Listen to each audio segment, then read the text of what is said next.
Chapter 13 bankruptcy can be a complex plan lasting 3 or 5 years depending on your income and expenses and other deductions and other things. You're probably thinking so much can happen during that amount of time, but what happens if your case gets dismissed by the court? We're gonna cover all that more, so let's get started. Welcome to the Ascend Finance YouTube channel, where we produce bankruptcy calculators such as the Chapter 13, Chapter 7 debt relief calculators to help you get out of debt cheaper, easier, and faster. My name is Ben, and I'm the CEO of Ascend. Also, this video for informational purposes only and not to be construed as legal or financial advice. So you're wondering what would happen after Chapter 13 dismissal. Let me clear up the confusion. Here are 3 important questions you may wonder about a Chapter 13 bankruptcy dismissal. First, what is the difference between dismissal and discharge?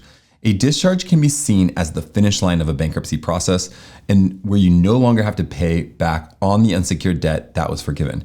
A dismissal, on the other hand, is when the case stops before the discharge can happen. This often means that the creditors can start pursuing you again, you may get sued for that debt again, etc., etc., etc. Now, second, why do Chapter 13 bankruptcies often get involuntarily dismissed? Now, a debtor could leave a Chapter 13 at any time, which would dismiss the case. An involuntary discharge generally means if you miss any payments, fail to provide any necessary documentation, show up to necessary court dates, etc., etc., etc. A Chapter 13 bankruptcy is over a 3 or 5 year long term, which is often a long time. So much can happen during that amount of time, such as a job change, decrease in income, unexpected expenses, etc. Third, what can you do after your Chapter 13 bankruptcy is dismissed? Since there was no discharge, you could attempt to refile shortly after your dismissal. Once you're dismissed, you could lose your automatic stay with the court, which means you could start facing collection calls, legal actions from creditors, repossessions of unpaid vehicles, etc., etc., etc. Now, if you're unsure what options you have and want to talk through about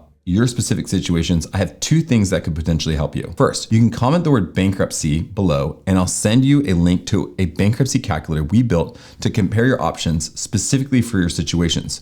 So you can compare debt relief, which could be helpful in a Chapter 13 dismissal.